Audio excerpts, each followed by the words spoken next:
कथा हम अब आगे की कथा हम करते हैं कि अदिति के बेटों के बारे में तो सारी बातें हुई। फिर सुखदेव गोस्वामी जी ने कहा कि अदिति का एक ये था, बेटा था। तो वो किसके लिए फेमस हुआ? ही वॉज लॉर्ड वामन देव। तो अदिति का एक बेटा था उरुक्रमा। तो उरुक्रमा मतलब लॉर्ड वामन देव। तो अदिति के गर्भ से अदिति को एक माता बनने का चांस मिला था वामन देव का। फिर उसके बाद अदिति के पुत्र पोतों में मनु भी आते हैं। ठीक है।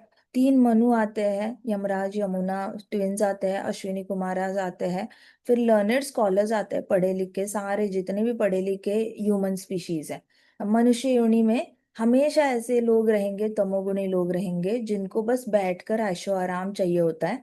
उनको खुद कुछ नहीं करना होता, उनको बस बैठे बैठे पुरखों की जायदाद पे बैठना होता है। अगर गरीब घर में जन्मे तो भी बैठे बैठे उनको माँ से मेहनत करवानी होती है या घर वालों से मेहनत करवानी होती है, लेकिन खुद कुछ भी नहीं करना होता। तो ये सारी ऐसे तमोगुणी स्पीशीज हमेशा ही रहेंगी समाज में। ऐसा कभी नहीं कि नहीं थी। रजोगुणी भी कुछ रहेंगे, जो बहुत ज्यादा एम्बिशन होती है। और पढ़े लिखे लोग भी रहेंगे, जो सत्वगुण में भी आते हैं और रजोगुण में भी आते हैं। तो अदिति के पोतों में पढ़े लिखे जो योनि है, पोतों में वो आई। उसके बाद विश्वरूप जो था, वो विश्वरूप एक पोता था जिसकी माँ राक्षस कुल की थी और पिताजी ब्राह्मण कुल के, क्योंकि कश्यप मुनि ब्राह्मण है। तो उनका बेटा ब्राह्मण हो गया। तो पिताजी ब्राह्मण हो गया, माता राक्षस कुल की हो गई। तो ऐसे इसको आउटकास्ट कहा जाता है। आउटकास्ट मतलब राक्षस कुल और ब्राह्मण कुल इकट्ठे आते हैं, तो ब्राह्मण कुल एक्सेप्ट नहीं करता राक्षस कुल को। तो इस तरीके से देवता लोगों ने बड़ा अपमान किया था विश्वरूप का। तो बृहस्पति को बिल्कुल अच्छा नहीं लगा था कि ये क्या अपमान कर रहे हो आप, ये तो बिल्कुल गलत है। आपने इसको इंक्लूड करना चाहिए, क्योंकि उसमें कुछ ना कुछ गुण होंगे जो राक्षसों को जितवा देते हैं आपके खिलाफ। तो वो सारे गुण आप अपने लिए यूज करो। हुआ तो ब्राह्मण फैमिली का, पिताजी तो ब्राह्मण के साइड के है। तो हाँ, तो ब्राह्मण साइड के पिताजी। तो आप इसको आउटकास्ट करने से अच्छा इसकी जो गुण है उसका फायदा करो और अपने पास रखो इसको। उस जाति की माँ है इसलिए उसको उस साइड दे देना, ये तो बिल्कुल गलत है। वो तो अपनी साइड यहाँ पे पल रहा है अपने माता और पिता के साथ, तो आपने अपनी साइड उसको इंक्लूड करना चाहिए। इसकी बुलिंग बहुत होती थी। बुलिंग मतलब बार बार इसको टॉर्चर करना, बुरा भला बोलना कि देख तेरी माँ राक्षस कुल की है, तेरी माँ ऐसे करके अननेसेसरी ना। बड़ी पार्शलिटी, दोस्तों में भी मतलब देवता लोग मिक्स नहीं करने देंगे, ब्राह्मण लोग भी मिक्स नहीं होने देते थे। तो विश्वरूप को बचपन में बड़ा टॉर्चर किया गया। तो इनको बिल्कुल अच्छा नहीं लगा। तो फिर विश्वरूप जो डीमन डॉटर का था, तो बृहस्पति ने क्या किया? बृहस्पति ने आ, देवता लोगों को अबंडन कर दिया। उन्होंने कहा कि बृहस्पति ने बोला कि आप ऐसे इतना खराब बिहेवियर करने वाले हो किसी को जस्ट बिकॉज उसकी माँ राक्षस कुल की है और उसके अंदर के अच्छे गुण नहीं देखने वाले हो, तो आप मेरे शिष्य कहलाने के लायक ही नहीं हो। क्योंकि बृहस्पति की स्कूल में जाते हैं ये सब लोग पढ़ाई करने के लिए। देवता लोग ऐसे नहीं होता कि प्रकट हुए, जन्म हुआ और नेक्स्ट डे ही सिंहासन पे बैठ गए अपना रोल करने के लिए। उनकी बचपन से गुरुकुल में स्कूलिंग होती है, बड़े हो रहे होते हैं, पढ़ाई करते हैं, फिर ब्रह्मांड को कैसे संभालना है, फिर ऑन द जॉब ट्रेनिंग होती है। तो ऐसा करके उनका सीक्वेंस में होता है। तो बृहस्पति का खुद का एक गुरुकुल होता है जिसमें किसने पढ़ाई की थी? भीष्म पितामह ने भी पढ़ाई की थी, है ना। भीष्म पितामह गए थे गंगा माता के साथ और गंगा माता ने भीष्म पितामह को बृहस्पति जी के हाथ में दे दिया था। इसलिए भीष्म पितामह कर्ण और अर्जुन से भी ज्यादा ये समझे जाते थे बेटर वॉरियर, क्योंकि अर्जुन को बृहस्पति जैसे गुरु नहीं मिले थे, लेकिन भीष्म पितामह को मिले थे। इसलिए भीष्म पितामह अनडिफिटेबल थे। इधर आने के बाद परशुराम जी भी मिले थे, ऐसा कुछ नहीं, लेकिन बृहस्पति से भी ट्रेनिंग हुई थी। तो बृहस्पति के स्कूल में ये सारे जाते थे। तो बृहस्पति ने बोला आपको आपको शिष्य कहलाने के लायक नहीं हो, आपका ऐसा बिहेवियर मैंने एक्सपेक्ट नहीं किया था। फिर ब्रह्मा जी आए। ब्रह्मा जी ने देवताओं को समझाया कि बृहस्पति जो बोल रहे हैं वो क्यों बोल रहे हैं, आगे जाके आपको बहुत फायदा होने वाला है इस चीज का, आप ऐसे काम मत किया करो। तो ब्रह्मा जी की बात इन लोगों ने मान ली और फिर विश्वरूप को अपने यहाँ पर उन्होंने रख लिया। फिर अभी क्या होता है कि अभी आगे की कथा में हम देखते हैं कि परीक्षित महाराज, 7th चैप्टर कर रहे हैं हम, ठीक है, 6th कैंटो 7th चैप्टर। तो Parikshit Maharaj pondered for a moment and आज सुखदेव गोस्वामी जी, परीक्षित महाराज ना थोड़े से ऐसे ये हो गए, स्तब्ध हो गए। और फिर वो सुन रहे थे विश्वरूप के बारे में। तो वो थोड़े से ऐसे सोच विचार में चले गए, लाइक आप जोन आउट हो जाते हो ना कथा सुनते कभी कभी आप जोन आउट ही हो जाते हो कि ये ऐसे कैसे है, ऐसे कैसे है, ऐसे क्यों है वगैरह। तो वैसे वाला जोनिंग आउट, तो वैसे परीक्षित महाराज थोड़े डीप थिंकिंग में चले गए। तो सुखदेव गोस्वामी जी ने थोड़ा सा पॉज किया, परीक्षित महाराज को देखकर उनको पता चल गया कि शिष्य जो है वो अपनी ही ट्रेन, थॉट ऑफ ट्रेन में चला गया है। तो वो थोड़ी भी देर ऐसे स्तब्ध हो गए, सोचने लग गए। और फिर सोचने के बाद सुखदेव गोस्वामी जी ने भी थोड़ी देर वेट किया। फिर परीक्षित महाराज ने कहा कि बृहस्पति ने डेमिगॉड्स को रिजेक्ट क्यों किया, उनके ही खुद के शिष्य है। तो उन्होंने बहुत बड़ा अपराध किया होगा ना बृहस्पति के खिलाफ। मुझे प्लीज बताइए ऐसा क्या हुआ कि बृहस्पति को इतना गुस्सा आया। तो सुखदेव गोस्वामी जी ने राजा की आंखों में आंखें डाल के देखा, ऐसे करके आंखों में आंखें डाल के देखा। और सुखदेव गोस्वामी जी ने कहा, एकदम सीरियस हो गए सुखदेव गोस्वामी जी, बहुत ज्यादा सीरियस हो गए। नॉर्मली ही चकल्स, स्माइल्स, कंपैशन से देखेंगे, लेकिन इस बार सुखदेव गोस्वामी जी बहुत ज्यादा गंभीर हो गए जब बृहस्पति का टॉपिक निकला। तो उन्होंने कहा, it all started when Indra the king of demigods became proud of his great opulence. मतलब उस वक्त जो इंद्र की पोस्ट पे बैठा था देवता, तो इंद्र की पोस्ट पे, डेजिग्नेशन पे जो बैठा था, जैसे आईएएस एक पोस्ट है ना, डिस्ट्रिक्ट कलेक्टर एक पोस्ट होती है, आईपीएस एक पोस्ट होती है, डीएसपी एक पोस्ट होती है, उसमें कोई ना कोई इंसान आकर बैठ जाता है। वैसे इंद्र की पोस्ट पे जो देवता बैठा था उसको बड़ा गर्व हो गया था अपने श्रीमंती का। मतलब उसके पास बहुत ज्यादा ऐशो आराम, बहुत ज्यादा महल, बहुत सारे अप्सराएं, गंधर्व, सारे देवताओं की मीटिंग उसी के दरबार में होगी, क्योंकि उसको किंग ऑफ डेमिगॉड्स कहा जाता है। तो देखा जाए तो कुबेर सबसे ज्यादा, कुबेर पैसे वाला तो है, लेकिन कुबेर को ऐश्वर्यवान नहीं कहा जाता, इंद्र को कहा जाता है, क्योंकि इंद्र के पास पावर भी है और वेल्थ भी है। कुबेर के पास क्या है, सिर्फ वेल्थ है। तो ज्यादा से ज्यादा सेलिब्रेशन किसका होता है, जिसके पास ब्यूटी भी होती है। हाँ, उसके अंडर इसीलिए आता है क्योंकि Indra is declared as the king of demigods. तो इंद्र को डेमिगॉड्स का किंग क्यों कहा जाता है, क्योंकि वो ब्यूटीफुल भी है। मून गॉड ब्यूटीफुल था, लेकिन उसने अपनी गलती से खुद ही दाग ओढ़ लिया अपने ऊपर। लेकिन Indra is beautiful also, Indra is powerful also, power है, सत्ता है उसके हाथ में बहुत सारी, उसको राजा कहा जाता है देवताओं का। प्लस उसके पास ढेर सारा ऐश्वर्य भी है। मतलब कुबेर के पास कितना भी बड़ा विमान क्यों ना हो, ऐसे मल्टीपल विमान इंद्र के पास होंगे। कुबेर के पास एक महल हो तो लाखों लाखों महल इंद्र के पास होंगे, ऐसे करके ऑपुलेंस बहुत ज्यादा है इंद्र के पास। तो इंद्र को बहुत ज्यादा अभिमान हो गया अपने ऐश्वर्य का। और उसकी वजह से क्या हुआ ना, वैदिक एटिकेट्स होते हैं, वेद शास्त्रों के कुछ मैनर्स एंड एटिकेट्स होते हैं जो फॉलो करने चाहिए अंडर एनी सर्कमस्टांसेस। चाहे आप गरीब हो, चाहे आपके पास बहुत पैसा हो, वेद शास्त्रों के जो मैनर्स एंड एटिकेट्स होते हैं वो कभी त्यागने नहीं चाहिए। वेदों का पालन करना उसको धर्म कहते हैं, और वेदों का एंटी वेद पालन करना मतलब क्या कहते हैं, अधर्म कहते हैं। राइट। तो इंद्र ने अधर्म कर लिया, वेदास के मैनर्स एंड एटिकेट्स को फॉलो नहीं किया। सुखदेव गोस्वामी जी बड़े गंभीर होकर बता रहे थे, Indra the king of heaven sat on his throne. Indra जो था अपने सिंहासन पर बैठा, और उसके ऊपर एक व्हाइट अम्ब्रेला थी जो बहुत ज्यादा लाइट फेंकती है। व्हाइट अम्ब्रेला जो होती है ना, उसमें से बहुत ज्यादा ब्राइटनेस निकलती है, मानो ग्लो करने वाली व्हाइट अम्ब्रेला उसके सिंहासन के ऊपर लगी हुई है। और वो ऐसी ग्लो करती है जैसे मतलब एक चांद ही खिलाया हो, फुल मून जैसे ग्लो करता है ना, वैसे वो व्हाइट अम्ब्रेला। और वो ह्यूज होती है साइज में, बहुत बड़ी होती है साइज में, और वो ग्लो करती है, उसके सर के ऊपर होती है, सिंहासन के ऊपर। तो he glanced at his servants who fanned them with yak tail विस।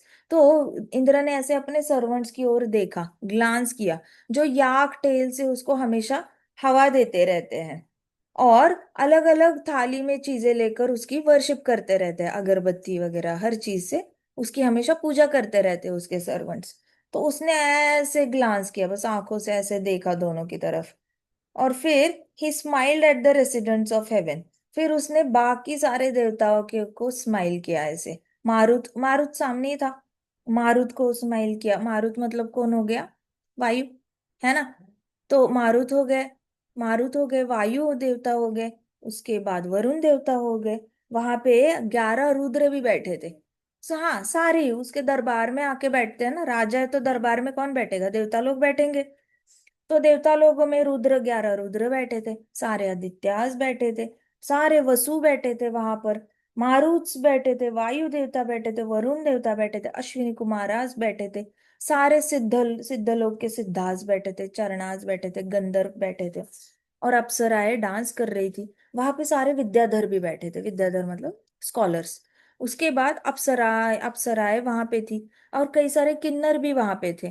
तो वो सारे थे, और सब ने ऐसे हाथ जोड़कर उसके सामने ना ऐसे सर ऐसे झुकाया हुआ था, और सारे इंद्र देवता को प्रेयर्स ऑफर कर रहे थे, इंद्र देवता की स्तुति गान कर रहे थे। तो अभी ऊपर से सेलिशियल क्रीचर्स एंड सेंटली पर्सन्स, अब स्वर्ग लोक के ऊपर कौन सा लोक आता है, महरलोक, जनलोक, तपोलोक, सत्यलोक, है ना। तो ऊपर के लोकों में से जितने भी संत महात्मा थे, वो ऊपर से ऐसे, वहां से ऊपर हवा में ही फ्लोट होकर वहां से अपना रिस्पेक्ट ऑफर कर रहे थे इंद्र देवता को। तो इंद्र देवता का दरबार दिखता कैसे है, वो बैठे हैं बड़े सिंहासन पर, ऊपर ऐसे बड़ा सा ग्लोइंग अम्ब्रेला है, लेफ्ट में एक सर्वेंट वर्शिप कर रहा है, राइट में एक सर्वेंट वर्शिप कर रहा है, पंखा दे रहा है, और सामने मारुत बैठे हैं, वसु बैठे हैं, वरुण बैठा है, वायु देवता बैठा है, फिर सिद्ध बैठे हैं, चरण बैठे हैं, अप्सराएं डांस कर रही है, गंधर्व बैठे हैं। तो सारे ही देवता वहां पे आ गए। तो ऐसे सब, और ऊपर से ऊपर के लोगों वाले ऊपर ही फ्लोट होकर क्या कर रहे हैं, सब रिस्पेक्ट दे रहे हैं। तो नीचे वालों ने तो ऑलरेडी ऐसे दंडवत किया हुआ है, बो डाउन किया हुआ है, ऊपर वाले भी उसके गुणगान में अपने रिस्पेक्ट ऑफर कर रहे हैं, सबने हाथ जोड़े हुए हैं। तो इंद्रा की स्माइल ना, ऐसे ऐसे देवताओं को देखा तो ऐसी थी, ऊपर देखा तो उसकी स्माइल और ज्यादा बड़ी होगी, क्योंकि ऊपर वाले ऊपर वाले भी नीचे आके मुझे रिस्पेक्ट दे रहे हैं, वाह मजा ही आ गया, ऐसे था वो। उसकी स्माइल और ज्यादा बड़ी होगी, अभी उसकी स्माइल और ज्यादा वाइड हो गई। तो उसके अंदर क्या हो गया, वो पजेस हो गया ऑपुलेंस से। पजेस मतलब पजेस होना, भूत कैसे किसी के शरीर को पजेस कर लेता है ना, और अपना काम कर लेता है, अपना काम करवाता है किसी शरीर से, वैसे ऐश्वर्य होता है ना, ऐश्वर्य की भी एक डीटी होती है, फॉर्म होता है ऐश्वर्य, ये नाम ही संस्कृत है। तो उसका भी एक रूप होता है, आकार होता है, एक शरीर होता है, टू हैंडेड फॉर्म। उसने उसको पजेस कर लिया इमीडिएटली, उसके अंदर जैसे अहंकार आ गया, तो ऐश्वर्य का वो सारा पजेस कर लिया उसको, जैसे भूत पजेस कर लेता है। और उसके अंदर वो जैसे ऐसे बैठा था ना, अभी वो छाती चौड़ी करके और ऐसे ऐसे बैठ गया, और स्ट्रेट बैठ गया, शोल्डर्स ऐसे पीछे करके, ऐसे करके और स्माइल कर लेगा। ऑपुलेंस, तीनों तीनों लोगों के सब लोग उसके सामने सर झुकाए खड़े हैं। उसको तो मतलब भले भले हो गई लाइफ, ऐसे लग गया उसको। तो he glanced at his wife Shachi Devi, फिर उसने शची देवी को देखा और उसके सौंदर्य को देखा, तो उसको लगा वाह, मेरी पत्नी जैसा सुंदर तो कोई है ही नहीं, मैं तो मतलब मैं ही हूं, मेरे पास ही सबसे ब्यूटीफुल वाइफ है। ऐसे करके शची देवी को देखकर उसकी ब्यूटी को पूरा निखारा उसने, और फिर सबको देखा। अप्सराओं में कोई भी इतनी सुंदर नहीं थी जितनी शची देवी सुंदर थी। तो उसको उसका भी अहंकार आया कि मेरी बीवी सबसे सुंदर। फिर वहां पे उसने magical sound of musical instruments, उसने सारे संगीत सुनने लग गया, और संगीत सुनते सुनते उसने गंधर्वों की आवाज सुनी। और फिर उसको लगा इतना सुंदर म्यूजिक है, इतना सुंदर गा रहे हैं, किसके लिए गा रहे हैं, अप्सराएं इतने सुंदर, इतने नाजों से अच्छे से डांस कर रही है, किसके लिए डांस कर रही है, मेरे लिए। So he didn't even care that his spiritual master Brihaspati has entered the assembly. अब बंदा इतना बिजी होगा सौंदर्य देखने में, पत्नी को निहारने में, म्यूजिक सुनने में, डांस देखने में, कहाँ से गुरु दिखेंगे उसको। तो उतने में बृहस्पति की एंट्री हो चुकी थी, उसको कहीं गुरु नहीं दिखे, वो पूरा निखार रहा है, अपनी पूरी असेंबली को देखने में बिजी है, वाह इधर चल रहा है, इधर चल रहा है, सब मेरे लिए चल रहा है। बृहस्पति एंटर कर गए, उनके गुरु, was respected by demigods and demons alike. तो बृहस्पति जी का रिस्पेक्ट कौन करता है, देवता लोग भी करते हैं, और राक्षस नीचे के लोगों के सभी करते हैं। ऐसा नहीं कि नीचे के लोग वाले नहीं करते, नीचे के लोग वाले सब करते हैं, डीमंस भी उनकी रिस्पेक्ट करते हैं। सब वहीं पे खड़े हो गए, और सबने इंद्र देवता के गुरु को प्रणाम किया। अब जब सब लोग इंद्र देवता के गुरु बृहस्पति को प्रणाम कर रहे थे, वो तो सिर्फ इंद्र देवता के गुरु थोड़ी है, सबके ही असेंबली में सबके ही गुरु है वो।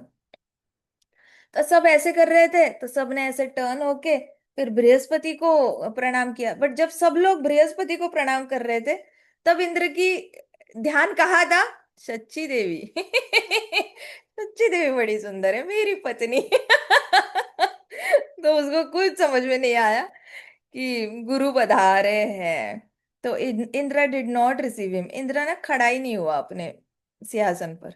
उसने आके गुरु को बुलाना चाहिए। गुरु का एक आसन आसन होता है, उस पे बिठाना चाहिए, चरण पखारने चाहिए, कुछ तो करो भाई।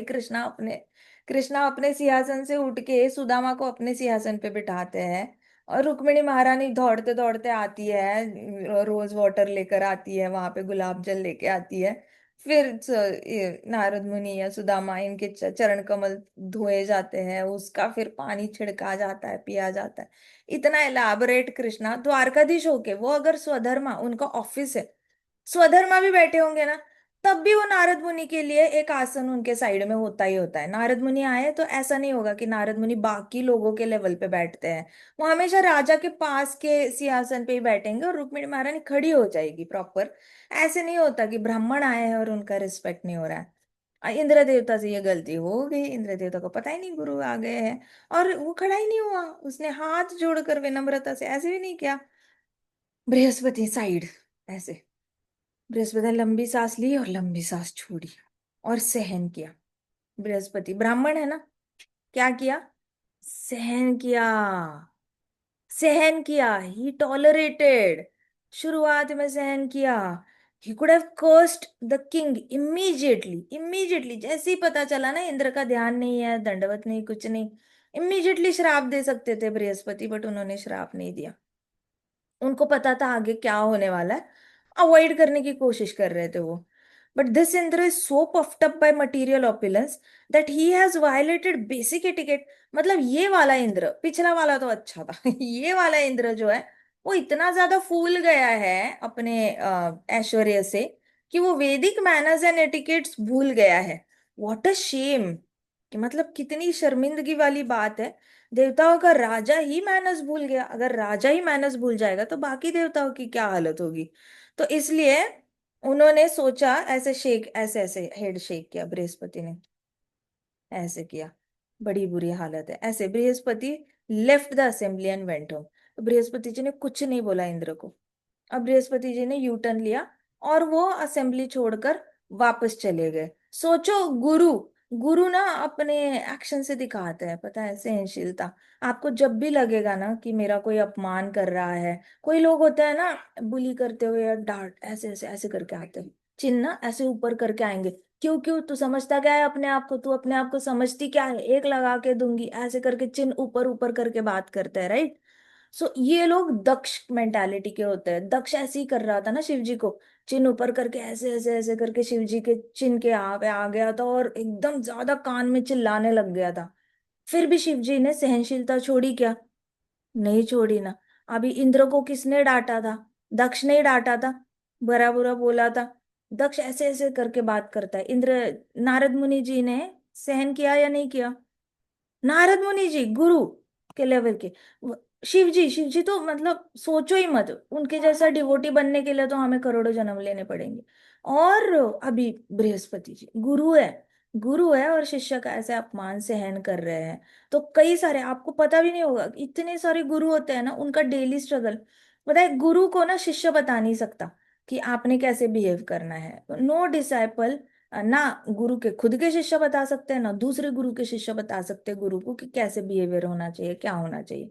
और गुरु खुद के दुख भी ऐसे बांट नहीं सकते किसी के साथ। गुरु का अपना कनेक्शन होता है। तो उनकी उनकी स्टेट सोचो, कितना हाई लेवल के गुरु की स्टेट होती है, जहाँ पे गुरु सहन सहन करते हैं। He can not have anybody else. हम, हमें तकलीफ हो तो हम गुरु के सामने जाके रो सकते हैं, कर सकते हैं। उनके हो तो वो किसके साथ बातें करेंगे? वो कृष्णा और गुरु के साथ बात करेंगे। सो गुरु के पास कोई नहीं होता अपने दुख शेयर करने के लिए। तो शिष्य के पास गुरु होता है, गुरु के पास उनके गुरु होते हैं। तो ये जो बृहस्पति जी थे, इन्होंने सहनशीलता अपना ली। सो हमारे आपके ना दिमाग में रोल मॉडल्स क्लियर होने चाहिए। भले ही आपने घर में सबको झगड़ा करते हुए देखा हो, घर में देखा हो, स्कूल में देखा हो, आपका वर्ल्ड काफी छोटा है, एक घर है और एक स्कूल है और एक कोचिंग सेंटर होगा, आपकी दुनिया बहुत छोटी होती है। तो इस छोटी सी दुनिया में अगर आपने किसी को सहन करते हुए नहीं देखा है, तो दिमाग में हमेशा सबसे पहले शिव जी को लाना, नारद मुनि जी को लाना, बृहस्पति जी को लाना। इनके लेवल की क्वालिफिकेशन हमारे पास है भी नहीं, फिर भी हम अहंकार में उल्टा बोल देते हैं, उल्टा मार देते हैं, उल्टा बोल देते हैं, गुस्सा होके रोने लग जाते हैं, हर्ट होके अकेले अकेले रूम में रोने लग जाते हैं। सो हमेशा इन तीनों के बारे में सोचना और डिसाइड करना कि ये लोग इतने क्वालिफाइड होके सहन कर सकते हैं, तो मैं किस खेत की मूली हूँ, मेरे से क्यों नहीं होगी सहनशीलता। इनको बड़े बड़े लेवल पे इनके अपमान होते हैं, मेरे तो छोटे छोटे चार लोगों में ही अपमान होते हैं। कोई बात नहीं, कर लेते हैं सहन। कौन सा क्या है, पैसे पड़ रहे हैं सहन करने के? कुछ नहीं ना, क्या जा रहा है, कुछ नहीं जाता। सो बृहस्पति जी ने सहन कर लिया और बृहस्पति जी वॉकआउट कर गए। उनके पास पावर थी श्राप देने की, लेकिन फिर भी श्राप नहीं दिया। इसको कहते हैं नॉलेज विथ विजडम। क्या कहते हैं? Knowledge with wisdom. इसका ऑपोजिट नॉलेज विदाउट विजडम का एग्जाम्पल हमारे पास श्रृंगी है, जिसने परीक्षित महाराज को श्राप दिया। ऐसे कभी मत बनना, ऐसा बच्चा नहीं बनना जिसके पास ढेर सारा ज्ञान है लेकिन ज्ञान को यूज कैसे करना है इसकी अकल ही नहीं है। हमेशा मिसयूज करते हैं लोग। तो ऐसे वाला इंसान नहीं बनना। हमेशा ज्ञान, नॉलेज अलग होता है, विजडम अलग होता है। आपके पास ज्ञान होना चाहिए। एग्जैक्टली। तो आपके पास ना जो भी ज्ञान है ना, उसको कब यूज करना है ये पता होना चाहिए। ये नहीं कि ज्ञान को कभी भी यूज कर लिया, गलत जगह पे यूज कर लिया। बृहस्पति जी के पास श्राप देने का ज्ञान है, he is choosing not to apply it.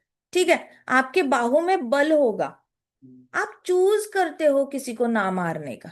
आप चूज करते हो, ऐसा नहीं कि आपको मारना नहीं आता। कोई आपके पाव पे स्टैम्प करके जाता है, कोई आपको थप्पड़ लगाता है, you have the power to beat that person back, but you choose not to do it.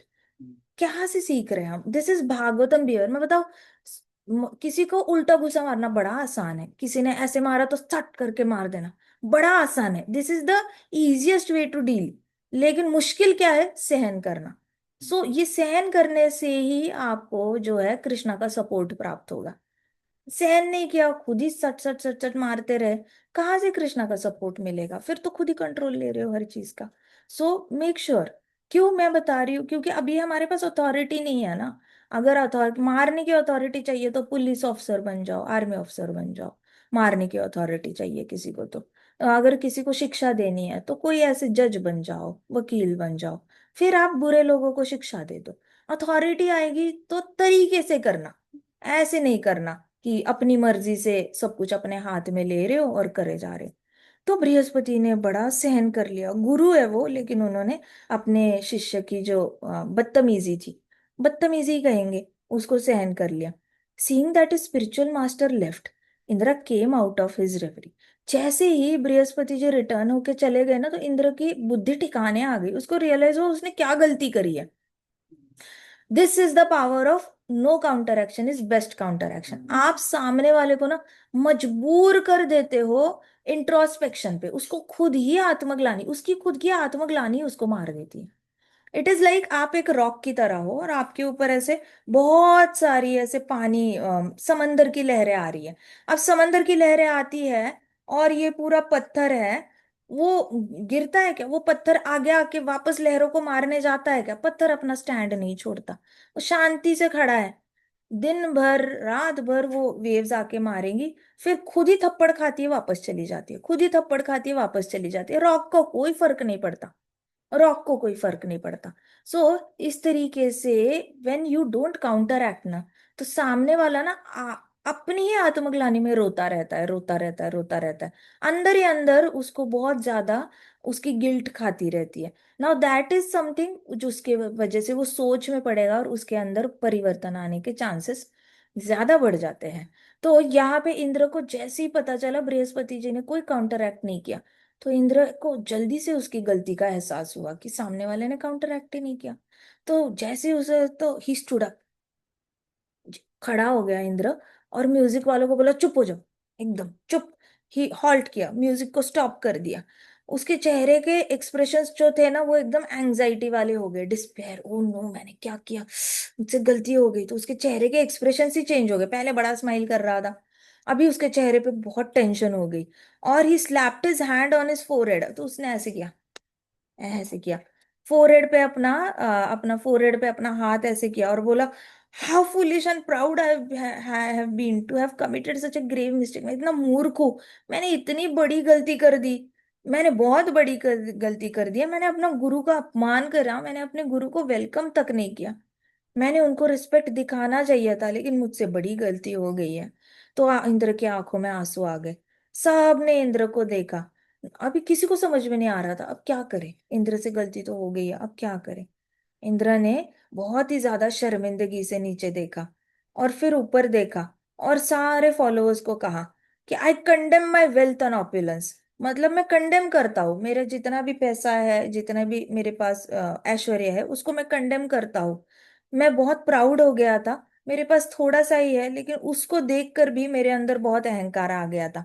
और मेरा अहंकार पूरी तरह फॉल्स ईगो, मतलब मुझे ऐसे लगने लगा था जैसे ये सब कुछ मेरा है। Who would accept such opulence at the risk of falling down. कौन ऐसा वाला ऐश्वर्य एक्सेप्ट करेगा जहां पे आपको गुरु का अपमान करने तक का फॉल डाउन हो जाता है। ऐसा ऐश्वर्य मैं करूँ क्या रख के। तो सबसे बेस्ट तरीका होता है, हमारे महाराज कहते थे, द्वारका में थे ना महाराज ने, द्वारका में बहुत अच्छे से ये उद्घाटन हुआ था मंदिर का। तो महाराज ने बताया था कि क्योंकि वहां पे बड़े सारे भक्त आए हुए थे बाहर से, दुबई से होते हैं अलग अलग, पर वहां पे बहुत कमाते हैं वो लोग। तो वो सारे ही भक्त ऐसे थे ना कि जिनके पास बहुत पैसा था, तो पैसा है भी अभी भी, लेकिन वो सारे बैठे थे। तो महाराज ने सबको बताया और कहता, जब भी द्वारका, महाराज ने कहा जब भी आप द्वारका आओगे ना, याद रखना कि द्वारकाधीश के पास इतना ऐश्वर्य है कि उन उसके सामने हमारा धन जो है ना, वो एक छोटे से सिक्के के बराबर भी नहीं है, द्वारका के एक छोटे से सिक्के के बराबर भी नहीं है। ये याद रखोगे तो आपको धर्म का अहंकार नहीं होगा। आप बार बार ऐसे अधरम मधुरम गाओगे, आप डॉलरम धीरम ऐसे नहीं गाओगे। फिर आप जाप नहीं करोगे, मेरे पास इतने डॉलर होने चाहिए, मेरे पास इतने दिरम होने चाहिए, ऐसे वाला जाप करना आप बंद करोगे। और आप द्वारकाधीश का नाम लेना शुरू करोगे, अधरम मधुरम गाना शुरू करोगे। अगर आपको अहंकार हुआ कि आपके पास बहुत है, तो इसका मतलब आप द्वारकाधीश को भूल गए। तो द्वारकाधीश की, द्वारका नगरी हमेशा याद रखना। हमारा 10th कैंटो में हमने वो चैप्टर पढ़ा था ना, नारद मुनि आए, तो द्वारका कितनी सुंदर है, द्वारका का पूरा डिस्क्रिप्शन दिया गया है। वो हमेशा याद रखना, चाहे कुछ हो जाए, द्वारका का डिस्क्रिप्शन। आप अगर किसी ऐसे पैसेज से जाते हो, सपोज राइट साइड बड़ा लॉन है, लेफ्ट साइड भी बहुत बड़ा लॉन है, बड़े बड़े पेड़ है, अच्छे अच्छे सुंदर है। सपोज आप किसी गार्डन ही देखने गए, यूएस गए तो ट्यूलिप गार्डन गए, कश्मीर गए तो वहां के गार्डन्स आपने घूमे, मुगल गार्डन्स आपने घूमे, आपने कहीं भी बहुत सुंदर सुंदर गार्डन्स में गए, आपको द्वारका याद आनी चाहिए। इस तरीके से जब द्वारकाधीश को याद रखोगे ना, तो कभी भी अहंकार नहीं होगा। इंद्र जैसी गलती, अगर इंद्र गलती कर सकता है ना, तो हम लोग भी गलती कर सकते हैं। सबको कभी कभी लोगों को लगता है, हाय मैं बहुत कमा रहा हूँ, मेरे पास बहुत, मैंने खुद देखे, बड़े लोगों को लगता है कि हम बहुत कमा रहे हैं। बट उनके सामने ऐसे बहुत सारे लोग होते हैं जो उनसे 100 गुना ज्यादा कमा रहे होते हैं, 1000 गुना ज्यादा कमा रहे होते हैं, बस ये उनसे मिले नहीं होते, तो इनको लगता है कि ये लोग बहुत कमा रहे हैं, इनके पास बहुत है। तो हमेशा, हमने अगर नहीं देखा है किसी को जो हमसे 100 गुना कमाता है, तो द्वारकाधीश को याद रखो, उनके तो पाँव के नाखून के बराबर भी हमारी संपत्ति नहीं है। तो इंद्र जैसी गलती हमसे कभी नहीं होगी, हमारे अंदर अहंकार कभी आएगा ही नहीं। हमें हमेशा लगेगा क्या ही हम कमाते हैं, हमारे पास कुछ भी नहीं है, हमसे तो ज्यादा वो लोग कमाते हैं, हमसे सब ज्यादा उनके पास है, उनके पास है, हमारे पास इतना कुछ है नहीं। तो अहंकार की तो बात ही नहीं आती। ऐसे करके हम्बल रहना, हम्बल ना, ह्यूमिलिटी, हम्बल रहने के ना ये बहुत अच्छे ये है तरीके हैं अपने आप को हम्बल। देखो हमने वो प्रेयर्स देखी थी, हनुमान जी की प्रेयर्स है ना, किष्किंधा वाली। तो हनुमान जी कहते क्या है, हनुमान जी कहते हैं कि हे भगवान, मेरे पास कोई भी क्वालिफिकेशन नहीं है, हमारे पास ना सौंदर्य है, ना हम अच्छे परिवार को बिलोंग करते हैं, ना हाँ एरिस्टोक्रेटिक फैमिली है हमारी, ना हमारी फैमिली लर्नेड है, ना हम बहुत सुंदर है दिखने में, ना हमारी भाषा ऐसे बहुत ज्यादा ये है एलोक्वेंट है, मतलब बहुत सुंदर सुंदर मीठे मीठे शब्दों से हम आपको ग्लोरीफाई नहीं कर पाते। हमारे पास बुद्धि नहीं है इतनी ज्यादा, प्लस हमारे ओवरऑल हमारे पास इतना धैर्य नहीं होता, पेशेंस नहीं होता। हमारी प्रजाति, हम सब लोग ही इतने ऐसे बहुत ज्यादा रिस्पेक्टेड नहीं है किसी भी कम्युनिटी में। और फिर भी आपने हमें भक्त के रूप में स्वीकार किया है। हे भगवान श्री राम, हम आपका धन्यवाद कैसे करें। तो हनुमान जी के पास बहुत अचीवमेंट्स है अहंकार करने के लिए। मैंने लंका जलाई, मैंने श्री राम जी को जितवाया, मैंने उनको हेल्प किया, मैंने सीता मैया को रेस्क्यू करने में हेल्प किया। He has an number of reasons to be अहंकारी, but where does he derive his humility from. कहाँ से उनकी विनम्रता वो डिराइव करते हैं? आपको ना, आपके पास एक पुख्ता कोई चीज होनी चाहिए जहां से आप विनम्रता को बोरो करते हो, नहीं तो विनम्र रहना मुश्किल हो जाएगा। आपके अंदर कहीं ना कहीं कुछ तो आपके पास, हाँ मैं 10 रुपए कमाता हूँ, अरे बट कोई तो 1 लाख कमा रहा है, मेरे तो 10 रुपए कोई भी फायदा नहीं, बस ले लो वहां से विनम्रता। इंद्र देवता जैसी कभी गलती नहीं होगी। ओ मैं थोड़ा सा सुंदर हूँ, लेकिन मेरे से तो 10 गुना कोई तो सुंदर है, उसको तो अवार्ड भी मिला है। ओहो, अरे कृष्णा, कृष्णा से कोई सुंदर, बलराम जी को देखो, वृंदावन के बलराम जी, कृष्ण बलराम टेम्पल, उनके सामने कौन सुंदर हो सकता है? मेरी तो सुंदरता कुछ भी नहीं है, राधा रानी की सुंदरता कितनी है। तो अभी उनकी देखो, अगर नहीं देखनी, भगवान की नहीं देख पा रहे हो, तो भौतिक जगत में किसी की देख लो। लेकिन हमारे Chaitanya Mahaprabhu, how beautiful is. तो ऐसे देखो, अगर भगवान की सुंदरता के साथ नहीं कंपेयर कर पा रहे हो, तो भौतिक जगत में ही किसी के साथ अपने आप को कंपेयर करो, वहां से विनम्रता को अपने पूंजी में डालो, तो सुंदरता का अहंकार नहीं होगा इंद्र देवता की तरह। फिर अपने पैसे का भी अहंकार नहीं होगा इंद्र देवता की तरह। Got it. फिर आपके पास सत्ता, अगर आपके पास कोई होगा हेल्प करने वाला, आपके पास ड्राइवर होगा जो स्कूल छोड़ने जाते हैं, वैन होती है आपके पास, घर में मम्मा सब कोई होगा आपको हेल्प करता है तैयार होने में हर जगह, आपके पास कोई ना कोई तो होगा। उनको देखकर लगता है अरे वाह, मेरा देखो कितना आराम से काम हो जाता है। तो फिर आपको उन लोगों को देखो जिनके घर में 20-20 40-40 नौकर होता है, घर में ही 40 होता है, कंपनी में 2.5 लाख होते हैं। तो ऐसे वाले लोगों को देखो जिनके पास बहुत सारे हैं। तो फिर आपकी विनम्रता वहां से आएगी। आपके पास कुछ तो, आपका विनम्रता का घड़ा डिराइव करने के लिए कुछ तो होना चाहिए। हनुमान जी ने हमें अपने प्रेयर्स से तो सिखाया है। वह he derives his humility from looks, aristocratic family, learned family, eloquent language. हम क्यों ना, हमारे पास भी कई सारी चीजें हैं जो नहीं है हमारे पास, वहां से विनम्रता लेनी है। तो अभी इंद्र देवता को लगा कि मेरा तो क्या फायदा मेरे पास इतना ऐश्वर्य का। अगर मेरे पास इतना ऐश्वर्य होने के बावजूद मेरे ऊपर अगर अहंकार आता है, और फिर मेरे से अगर इतना बड़ा अपराध हो रहा है, तो लालत है, लांछन है मेरे इस ऐश्वर्य पे। सो ये फर्क है इंद्र देवता पे और राक्षसों में। राक्षस को कोई बताएगा ना भाई तू गलत कर रहा है, तो राक्षस डिनायल मोड में रहेगा, हमेशा डिनायल मोड में। वो एक्सेप्ट ही नहीं करेगा कि वो गलती कर रहा है। और इंद्र देवता को बस एक गुरुदेव का अबाउट टर्न और सेल्फ रियलाइजेशन आ गई। इसलिए देवता लोग हैं और राक्षस राक्षस है। तो देवता लोगों के पास ना सेल्फ रियलाइजेशन बड़ी जल्दी आ जाती है। तो इंद्र देवता, चाहे गलती हो गई है, लेकिन कितनी जल्दी बाउंस बैक किया उन्होंने। वैसे जल्दी जल्दी अपनी गलती का एहसास होना बहुत ज्यादा जरूरी है, उसको कहते हैं स्पिरिचुअल एडवांसमेंट, उसको कहते हैं pure surrender to Krishna soul. ऐसे पता होना चाहिए हमें, जल्दी से रियलाइजेशन आनी चाहिए। इसको रेजिलियंस कहा जाता है, ग्रिट कहा जाता है। रेजिलियंस ग्रिट क्या होता है? आप गिरते हो, उतनी ही स्पीड से आप उठ के खड़े हो जाते हो। The moment you fall down, you immediately get up, you realise your mistake. इसको कहते हैं रेजिलियंस। तो ये इंद्र देवता is a very beautiful demigod. भले ही गलती करते हैं, लेकिन जल्दी से रियलाइजेशन भी आ जाती है। सो उन्होंने कहा धिक्कार है मेरे ऐसे ऐश्वर्य पे, जिसकी वजह से फॉल डाउन हो जाता है।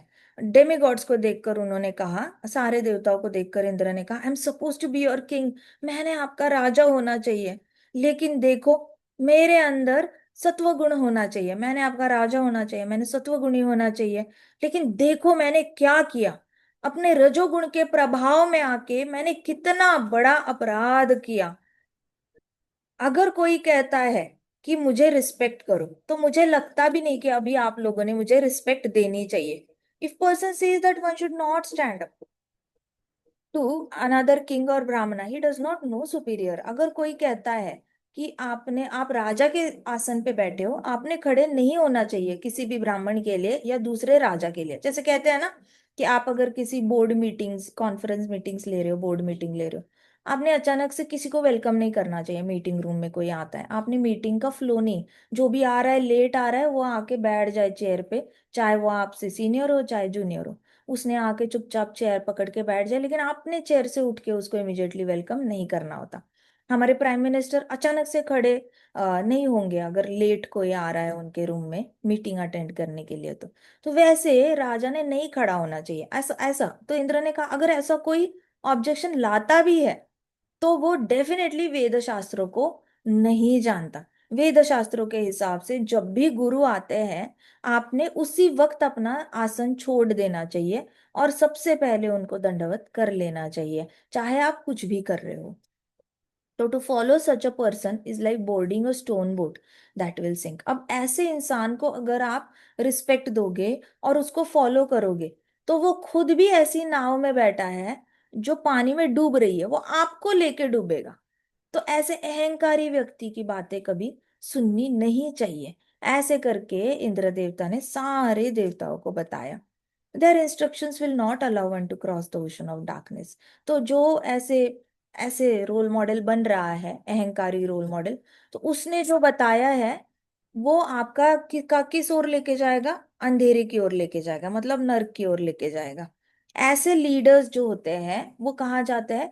नर्क जाते हैं। इसलिए ऐसे लीडर्स को फॉलो नहीं करना चाहिए जिनके अंदर अहंकार होता है और अहंकार दिख जाता है। तो इंद्र देवता ने ये सारी चीजें सारे देवता लोगों को बताई, क्योंकि सब लोग उसके सामने हाथ जोड़ के ऐसे सर झुकाए खड़े थे। तो इंद्र खुद को ही क्रिटिसाइज करे जा रहा था ताकि ये लोग अभी उसको रिस्पेक्ट ना करे, और वो सच्चाई बता रहा था। शास्त्रों के हिसाब से ऐसे लीडर को फॉलो नहीं करना चाहिए जिसके अंदर अहंकार है। तो Indra pace the floor as residents of heaven watched him wide eyed. अब इंद्र वहां से उठ गया था सिंहासन से, लेकिन वो बड़ा प्लेटफॉर्म था तो वो लेफ्ट टू राइट ऐसे हाथ पीछे बांध के ऐसे ऐसे लेफ्ट टू राइट ऐसे ऐसे चलने लग गया, पेस करने लग गया बड़े टेंशन में। और सारे देवता लोग ऐसे इंद्र को देख रहे थे कि इंद्र अभी बड़ा परेशान है। सब लोग चुपचाप उसको देख रहे थे।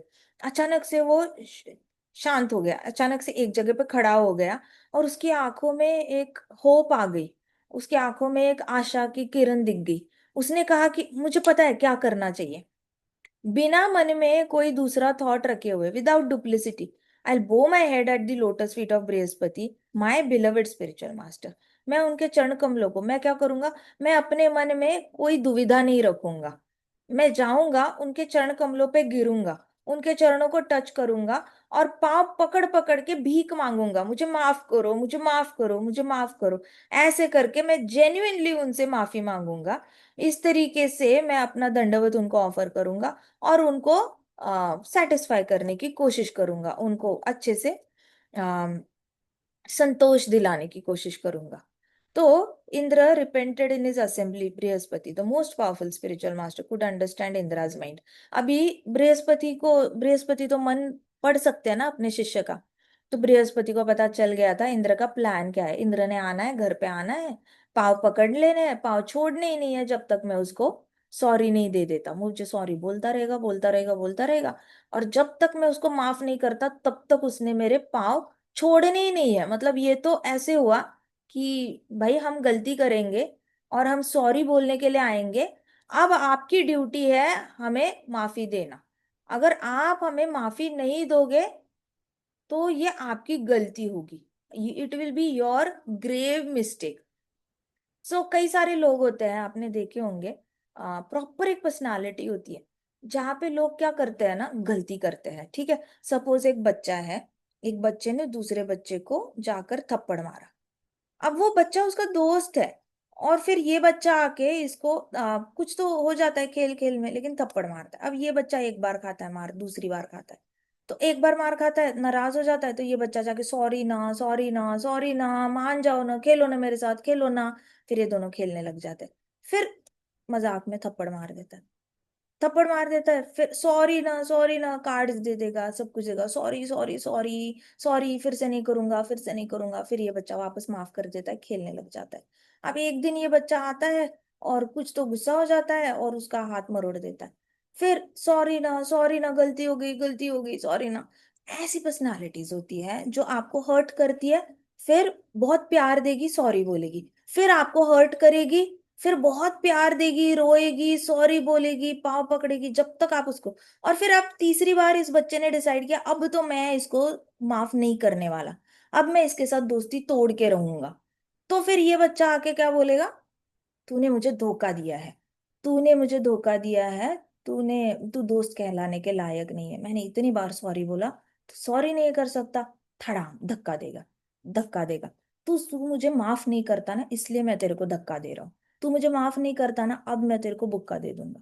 सो कुछ कुछ लोग ऐसे होते हैं जो आपको हमेशा हर्ट करेंगे, फिर सॉरी बोलेंगे, हर्ट करेंगे, सॉरी बोलेंगे, फिर ढेर सारे गिफ्ट देंगे, प्यार देंगे, प्यार देंगे, प्यार देंगे, और वापस हर्ट करेंगे। सो ऐसे लोगों से हमेशा दूर रहना। जैसे ही पहली बार आपको पता चलता है ना कि अरे ये तो ऐसे करता है, फिर प्यार देता है, फिर ऐसे करता है, फिर सॉरी बोलता है, फिर ऐसे करता है, फिर ऐसे लोगों से थोड़ा सा दूर रहो, हरि नाम लेते रहो, हनुमान चालीसा बोलो, नरसिम्हा भगवान का कवच गाओ, कृष्णा से प्रोटेक्शन मांगो, लेकिन भगवान की शरणागति ले लो। क्योंकि ये लोग बड़े डेंजरस होते हैं, ये कभी नहीं सुधरते। इनको सुधारने के लिए हमें भगवान से हेल्प मांगनी पड़ती है, बिकॉज ये हमारे हाथ में है नहीं इनको सुधारना। अंडरस्टूड? सो भगवान की शरणागति लेकर भगवान से अपने रक्षण के लिए तो हेल्प मांगो। उनका जो होना है वो कृष्णा देख लेंगे, वो भी कृष्णा के बच्चे हैं, कृष्णा के पास वो कृष्णा की इक्वल रिस्पॉन्सिबिलिटी है, हम थोड़ी रिस्पॉन्सिबिलिटी लेकर आए हैं। But you pray to Krishna अगर ऐसे कोई होगा। तो अभी इंद्र देवता का सिमिलर प्लान था, जो बृहस्पति को पता चल गया कि इसने आना है, सॉरी सॉरी सॉरी दे दो, सॉरी दे दो, सॉरी दे दो, सॉरी दे दो, माफ करो, माफ करो, माफ करो, ऐसे करके तब तक जबरदस्ती करनी है जब तक मैं इसको माफ नहीं करता। तो Brihaspati was little bit of अंतर्यामी, उनको समझ में आ गया था। तो उसके बाद अभी बृहस्पति को जैसे ही पता चल गया, so he was a very powerful spiritual master. इतने पावरफुल थे कि इंद्र का मन पढ़ सकते थे वो। तो he immediately left his home, so Indra could not find him. Brihaspati ने क्या किया? मैं घर ही छोड़ के बाहर चला जाता हूँ ताकि इंद्र को मैं मिलूं ही ना, इसने तो जबरदस्ती करनी है मेरे ऊपर। So with other demigods Indra search frantically. अब इंद्र क्या किया? इंद्र अकेला, देखो माफी मांगनी है तो अकेला चला जाना, तू अपनी पावर क्यों दिखा रहा है? सारे देवताओं का ना तांता लगा दिया, पीछे से फॉलोवर्स होता है ना, जैसे कोई ऐसे वॉक कर रहा है, उसके पीछे से पूरा ग्रुप, आधा रोड भर के लोग वॉक करते हैं पावर दिखाने के लिए। तो ऐसे सारे देवताओं के साथ सर जी आए हैं वॉक करते करते, और माफी मांगने के लिए। लेकिन ये गायब हो गए, बृहस्पति ने घर ही छोड़ दिया। घर छोड़ दिया तो इंद्र फ्रैंटिकली, मतलब एकदम, ये होते हैं ना गुंडे वाले होते हैं, गुंडे कैसे ढूंढते हैं, कहाँ गए, कहाँ गए, कहाँ गए, ऐसे करके सारे देवताओं के साथ अपने गुरु को ढूंढने लग गया। और फिर मिल ही नहीं रहे, बृहस्पति मिल नहीं रहे थे। तो पैशनेट होके, है ही रजोगुण बहुत ज्यादा है उसके अंदर, पैशनेट होके ये करने लग गए। अब सोचो उनकी जगह कोई सत्वगुणी होता, ब्राह्मण वर्ण का होता, उसने क्या करना था? तपस्या करनी थी, रिपेंट करना था, है ना? बैठे बैठे इतना जाप करता, इतना जाप करता, कृष्णा को माफी मांगता। देखो शौनक ऋषि ने क्या किया, श्रृंगी ने जैसी ही गलती की परीक्षित महाराज को ये करने की, शौनक ऋषि कहाँ अपनी पावर दिखाने गए परीक्षित महाराज के पास, महाराज माफ कर दो मेरे बेटे को, छोटा है समझकर माफ कर दो, बुरा मानने की जरूरत नहीं है। No, he did not do that. Shaunaka Rishi ने क्या किया? बैठे तपस्या करने लग गए, आंखों से आंसू बह रहे, बह रहे, बह रहे, और कृष्णा को मना रहे थे, कृष्णा माफ कर दो मेरे बेटे को, मेरे बेटे से गलती हो गई, कृष्णा माफ कर दो, कुछ हो, जो भी करना है आप मुझे सजा दे दो, जो करना है आप मुझे सजा दे दो, मेरे बेटे को छोड़ दो, वो छोटा है, उसके पास अकल नहीं है, अकल का कच्चा है वो, मुझे सारी सजा दे दो, मेरे बेटे से गलती हो गई। तो ये होता है अलग तरीके से माफी मांगना। इसके पास सॉलिड रजोगुण है। तो ये पूरा अभी गुस्से में ढूंढने लग गया उसके अंदर ना, धीरे धीरे धीरे गुस्सा बिल्टअप होता है। जब कोई माफ नहीं करता आपको तो आप रिवेंज में चले जाते हो। जैसे मैंने अभी बच्चे की स्टोरी बताई थी, वो रिवेंज में चला गया बच्चा, मुझे सॉरी नहीं दिया ना, अब मैं तेरे को और मारूंगा, अब मैं तेरे को और मारूंगा, ऐसे करके। So now I am doomed. Indra ने सोचा मैं तो खत्म ही हो गया, मेरे गुरु मुझसे नाराज हो गए हैं। अब गुरु नाराज जब हो जाते हैं हमसे, तो हमारे पास कोई अच्छा भाग्य रहता नहीं है। इसलिए देखो, मैं आपको हमेशा, I have already told you, आप में से कई सारे लोग दीक्षित है, कई सारे लोग एस्पायरिंग डिसाइपल्स है। तो आपको ना, आपको अपने गुरु के साथ संबंध गहरा बनाना है। भले आपको गुरु के साथ एवरीडे मीटिंग नहीं होती, कुछ नहीं होता, लेकिन आपको अपने गुरु के इंस्ट्रक्शंस अच्छे से पता होने चाहिए। जैसे जैसे आप गुरु के इंस्ट्रक्शंस पढ़ोगे ना, आपका और गुरु का रिश्ता इतना गहरा होता जाएगा, आपको खुद पता चलेगा मेरे लिए पर्सनल इंस्ट्रक्शन क्या है गुरु की। कभी कभी अलग अलग शिक्षा गुरु आपके मंदिर में कोई ना कोई शिक्षा देने वाले होते हैं, अलग अलग चीजें सिखाते हैं, उनके थ्रू गुरु आपको कुछ ना कुछ बताएंगे। लेकिन गुरु आकर आपके हृदय से पक्का कुछ ना कुछ एक इंस्ट्रक्शन आपको मिल जाएगी, जो आपको पता होती है कि ये मेरे लिए है। आपका दिल आपको जवाब दे देता है। कई सारे लोग ना दूसरों के दिल पे डिपेंड रहते हैं कि वो जो बोलेंगे वही करेंगे, वो जो बोलेंगे वही करेंगे, देखते हैं वो प्रभु जी क्या कहते हैं, देखते हैं वो प्रभु जी क्या कहते हैं, वो जो बोलेंगे वही करेंगे। क्यों? आपके पास दिल नहीं है, आपके पास गुरुदेव के इंस्ट्रक्शंस नहीं है। आपके पास बुकलेट होगी, आपके पास लेक्चर्स होंगे। माना बुकलेट, अगर किसी ने बुकलेट नहीं पब्लिश करी है, तो लेक्चर्स सुनो, नोट्स बनाना शुरू करो। आपके पास हार्ट है ना, फाइनली गुरुदेव ने आपके हृदय में आके ही इंस्ट्रक्शंस देनी है ना। तो अपना हार्ट टू हार्ट कनेक्शन बनाओ ना गुरुदेव के साथ। Why you have to depend on everybody, every other person, कि इनसे सुनना है, इनसे सुनना है, इनसे सुनना। आपका पर्सनल कनेक्शन कब स्ट्रांग होगा? तो गुरुदेव के साथ ना, आपको अपने गुरुदेव को जानना बहुत ज्यादा जरूरी है। नहीं तो क्या होगा ना, आपको पता भी नहीं चलेगा कि कब हमने गुरुदेव को ऑफेंड किया है। कुछ कुछ इंस्ट्रक्शंस दूसरे शिष्यों के लिए होंगी, नॉट नेसेसरीली वो आपके लिए है। आपके लिए अलग अलग इंस्ट्रक्शंस रखी है गुरुदेव ने। आप पढ़ोगे, गुरुदेव को सुनोगे, तभी तो पता चलेगा मेरे लिए क्या है। नहीं तो कैसे पता चलेगा? नहीं पता चलेगा। तो ये मामला ना दिल का होता है, ब्रेन का नहीं होता। And you don't need multiple people to tell you कि आपने करना क्या है। आपको बस इतना पता होना चाहिए कि मेरे मेरे हृदय से क्या आवाज आ रही है, मुझे हृदय में क्या पता चलता है, मेरे गुरु क्या चाहते हैं मुझसे। ये जब तक आप बैठते नहीं हो ना गुरु के आदर्शों के साथ, तब तक रियलाइजेशन आती नहीं है। मैं आपको रिपीट करके यही बताऊंगी, it is a heart to heart connection. हृदय से हृदय का कनेक्शन है, हृदय से हृदय का कनेक्शन है। वन टू मेनी नहीं है। बहुत सारे लोगों के साथ कनेक्ट होकर, बहुत सारे इंस्ट्रक्शंस फॉलो करके, 10-10 पत्थरों पे पाव रख के, कभी इस पत्थर पे कभी उस पत्थर पे, कभी ऐसे करने की कोशिश मत करो। अपने गुरु के साथ बड़ा सिंसियर रहो। क्योंकि गुरु का अगर एक स्पेसिफिक इंस्ट्रक्शन हो गया और आपने उसी को अगर डिफाई कर दिया, तो फिर क्या होता है, भाग्य चला जाता है, मेन भाग्य। और हमें खुद पता भी चल जाता है कि शायद गुरु ने ये बोला था, मैंने नहीं किया, शायद इसकी वजह से मेरा गुड फॉर्चून जो है वो चला गया। ऐसा हो नहीं सकता कि पीछे के पीछे चुपके चुपके आपका गुरुदेव नुकसान करेंगे और आपको पता भी नहीं चलेगा। It happens very openly in front of our eyes and inside our heart also. हमें खुद भी पता चलता है कि मुझसे क्या गलती हुई है, गुरु ने ये बोला था, मैंने नहीं किया, इसलिए मेरा भाग्य चला गया। अब चलो करने शुरू शुरू करते हैं। अब वापस इसको रोल बैक करते हैं इस गलती को। तो ये गुरु और शिष्य का आपस का रिश्ता ना हमेशा चलता रहता है, ये कम्युनिकेशन हमेशा चलता रहता है।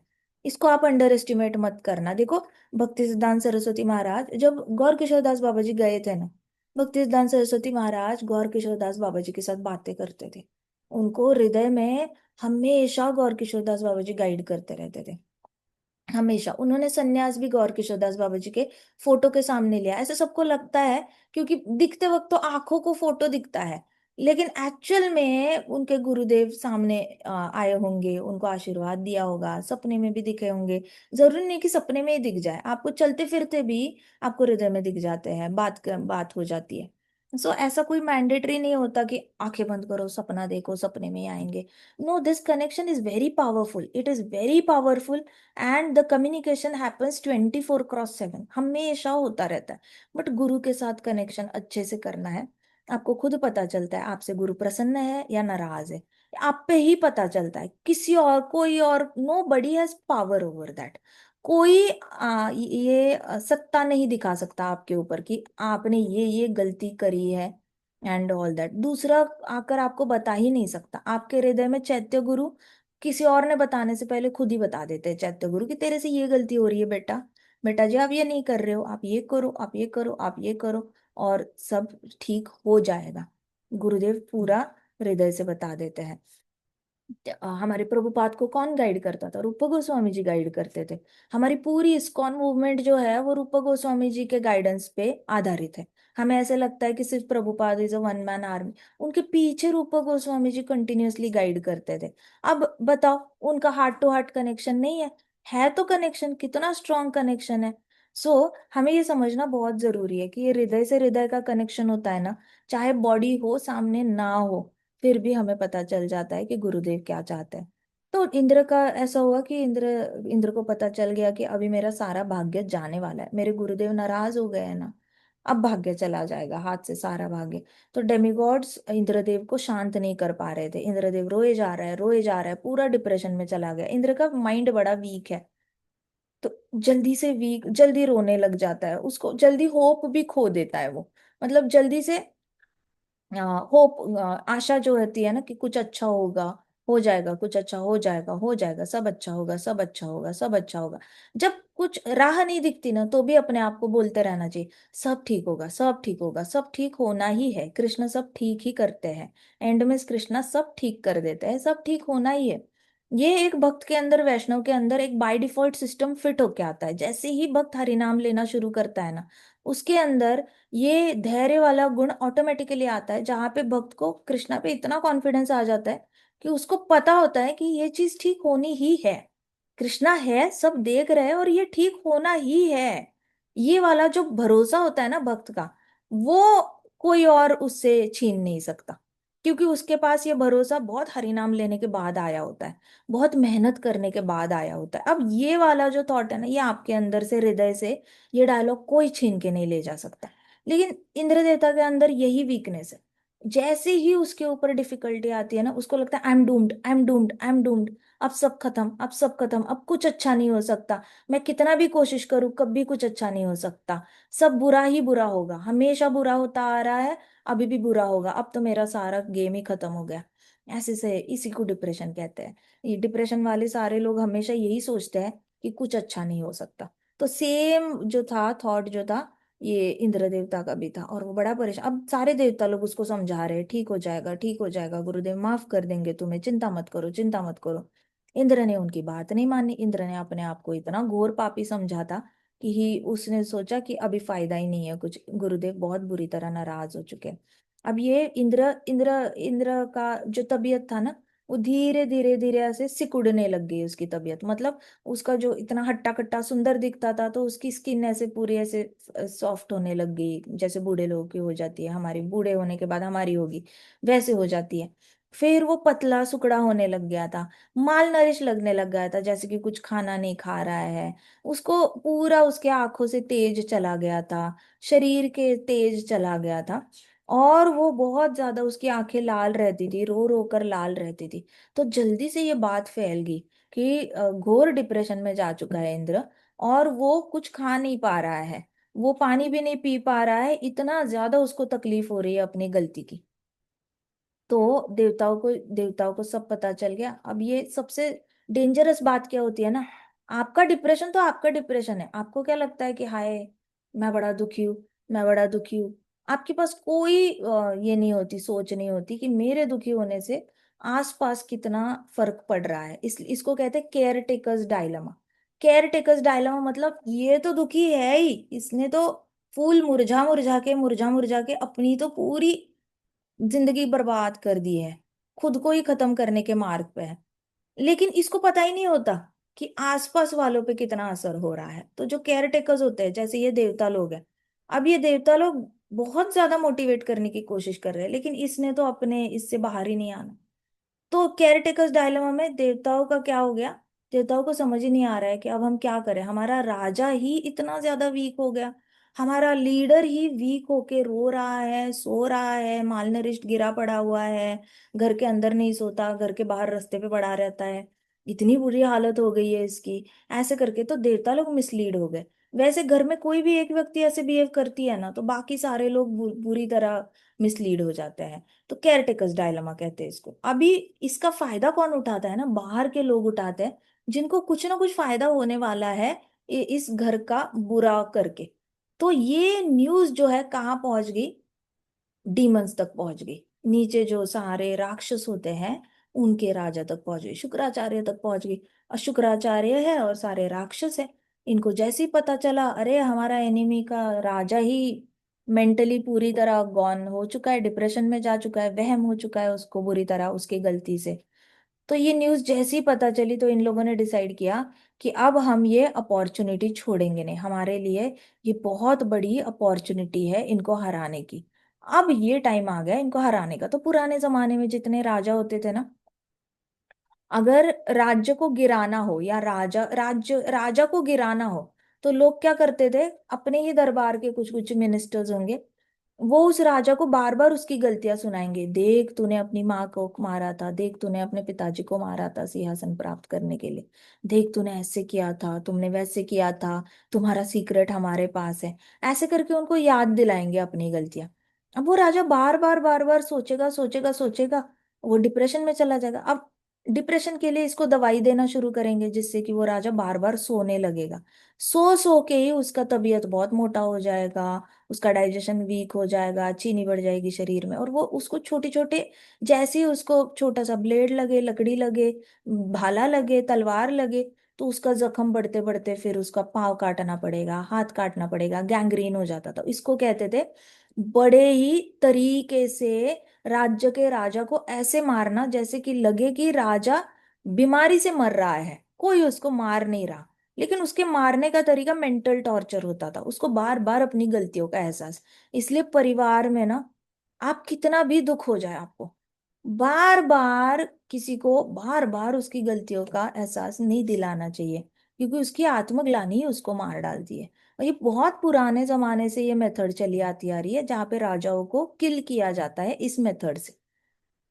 तो और इसका फायदा कौन उठाते हैं, जैसे ही राजा गिरने वाला है, तो ये चीफ मिनिस्टर्स इमीडिएटली किसी और को राजा बना देंगे कि ये तो मरने वाला है, चलो इसके भाई के बेटे को बना दो जो हमारी बात सुनेगा, चलो इसके बेटे को बना दो, 5 साल के बेटे को सिंहासन पे बिठा दो, जब तक ये 5 साल का बेटा 20 साल तक नहीं होता, 15 साल तक अपना ही राज्य चलेगा। तो चीफ मिनिस्टर्स फायदा उठाते हैं।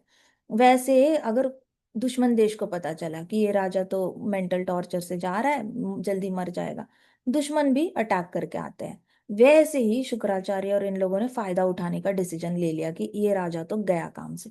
सो ऑलवेज रिमेम्बर, आप अपने घर के आपका विवाह होगा, तो अगर लड़की हो तो आप अपने घर की रानी होंगे, आप क्वीन हो अपनी फैमिली के। और अगर आप लड़का हो तो आप अपनी फैमिली के राजा होगे। सो राजा और रानी, ये दोनों they can't afford to be sad for longer. 15 दिन से ऊपर ज्यादा दुखी रहना नहीं है। अपने काम में बड़े प्रैक्टिकली वापस काम में लग जाओ। थोड़ा सा अपने आप को हमेशा कृष्ण का नाम याद रख के, ऐसे इंद्र देवता के जैसे बनने से रोकना। नहीं तो बाहर के लोग फायदा उठाते हैं, सबको पता होता है कि इसकी माँ को डिप्रेशन है या इसके फादर को डिप्रेशन है, चलो इन बच्चों को कैसे भी गलत व्यवहार कर सकते हैं और इन बच्चों का नुकसान किया जा सकता है। इन बच्चों को हम गलत संस्कार भी दे सकते हैं, क्योंकि इनके माता पिता का तो खुद अपने ऊपर ध्यान नहीं है। तो ये लोगों को हम बड़ा करते हैं गलत सलत सिखाकर। बाहर के लोग फायदा उठाने के लिए बैठे रहते हैं। हमेशा याद रखना, कोई ना कोई तो होगा जो नुकसान करने के लिए बैठा हुआ है। So you always remember Indra देवता से। ये भागवतम जो है ना, भागवतम आपको जीवन जीने की कला सिखाता है। इंद्र देवता डिप्रेशन में चला जाता है, शौनक ऋषि तपस्या करके कृष्णा की शरणागति लेते हैं। गलती गलती करने के बाद तरीका क्या होना चाहिए माफी मांगने का, ये भी सीखो। ये तरीका नहीं होता। ठीक है। ग्रंथराज श्रीमद् भागवतम की जय, शिला प्रभुपाद की जय, श्री श्री राधा श्याम सुंदर की जय, श्री श्री कृष्ण बलराम की जय, वृंदावन धाम की जय, समस्त भक्त वृंद की जय। हरे कृष्णा कृष्णा कृष्णा हरे हरे, हरे राम राम राम हरे हरे। हरे कृष्णा महासंकीर्तन यज्ञ की जय।